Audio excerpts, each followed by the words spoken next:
किसी जमाने में आयुर्वेद चिकित्सा विश्व में मूर्धन्य थी। यो क्षेत्रीय प्रचलनों में अन्य प्रकार के उपचार भी काम में आते थे, पर उनकी न इतनी प्रामाणिकता थी और न प्रतिक्रिया ही अनुकूल पड़ती थी। जिन दिनों युद्धों की भरमार बढ़ चली थी, उन दिनों आयुर्वेद में शल्य चिकित्सा का भी आविष्कार एवं शानदार प्रयोग हुआ। युद्धों में तीर, तलवार, बर्छे, छुरे, फरसे आदि का प्रयोग होता था। उनसे सैनिक घायल तो बहुत होते थे, पर अंग कटने पर भी जीवित रहते थे। उनके अंगों में शस्त्र छिदे और हड्डियों में अस्त्र फंसे रहते थे। उन्हें निकालना एक कठिन एवं जटिल काम था। ऐसी दशा में शल्य चिकित्सा का विकास करके आयुर्वेद के माध्यम से आहतों एवं पीड़ितों की भारी सेवा हुई। इतिहास बताता है कि ईसा से 6 शताब्दी पूर्व विद्वान आर्तेय, सुश्रुत आदि मनुष्यों ने शल्य चिकित्सा का उच्च स्तरीय विकास किया था। तक्षशिला में इस प्रशिक्षण के लिए समुचित व्यवस्था थी। इस संदर्भ में अनेक विशेषज्ञों ने अपने अपने अनुभवों के आधार पर अनेक ग्रंथ भी लिखे थे। शल्य प्रयोजनों में काम आने वाले छोटे बड़े उपकरणों की संख्या 180 तक पहुंच गई थी, जिसमें सूचीभेद चिकित्सा यानी इंजेक्शन और धूम चिकित्सा यानी यज्ञोपचार आदि आविष्कारों ने तो भारत की ख्याति संसार भर में पहुंचा दी थी।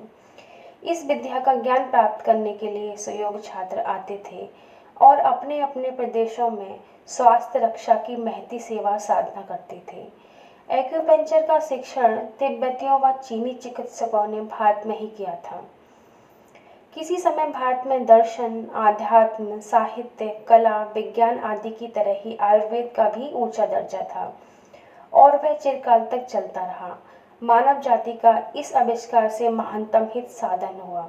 समय चक्र बदला, मुसलमानी शासन स्थापित हुआ, उसके साथ तिब्बती चिकित्सा पद्धति का भी आगमन हुआ, उसे प्रोत्साहन मिला। यो उस पद्धति में भी अधिकांश प्रयोग और सिद्धांत आयुर्वेद के ही सम्मिलित हैं, फिर भी छाप तो अलग से ही लगी थी, इसलिए शासकीय छत्र छाया में उसी को प्रधानता मिली। आयुर्वेद क्षेत्र में निराशा फैल गई। जहाँ सम्मान और पैसा अधिक मिले, उधर ही ढुल जाने का मनुष्य की प्रवृत्ति है, इसलिए वैद्यों की अपेक्षा तबीबों का बोलबाला बढ़ता गया। फिर भी आयुर्वेद अपनी मौलिक विशेषताओं के कारण अपने पैर दृढ़तापूर्वक जमाए रहा। संपन्न लोगों के बीच ना सही, देहाती और गरीब वर्ग में उसे यथावत आश्रय मिलता रहा। सबसे बड़ी विशेषता यह थी कि घरेलू चिकित्सा के रूप में आसपास उगने वाली जड़ी बूटियां और रसोई में काम आने वाले मसालों से ही वह लाभ मिल जाता था, जो ढेरों पैसा खर्च करने और बड़ों के दरवाजे पर सिर पटकते रहने पर भी नहीं मिल पाता था। यही वह विशेषता है जो अंग्रेजी शासनकाल में अतिशय सम्मान पाने वाली एलोपैथी के व्यापक प्रभाव के सामने भी आयुर्वेद पद्धति किसी प्रकार अपना अस्तित्व बनाए रही। सरकारी अस्पतालों में प्राय एलोपैथी चिकित्सक और उनसे संबंधित दवाओं की भरमार है।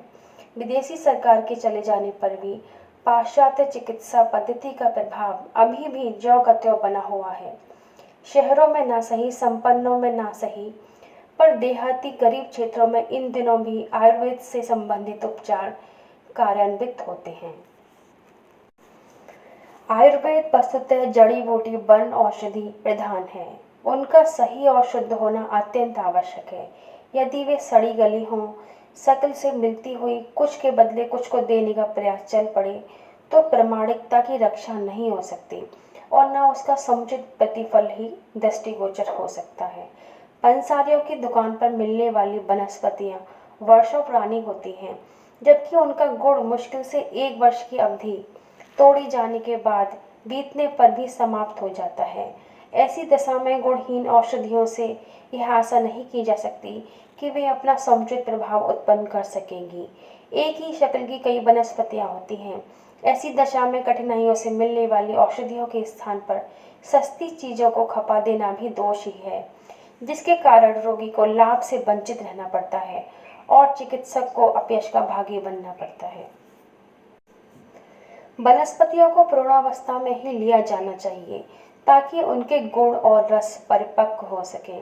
किंतु देखा जाता है कि उखाड़ने वाले कच्ची पकी का ध्यान न रख के वजन बढ़ाने के लिए जो भी खुरपी के नीचे आता है उसी को खोद लाते हैं।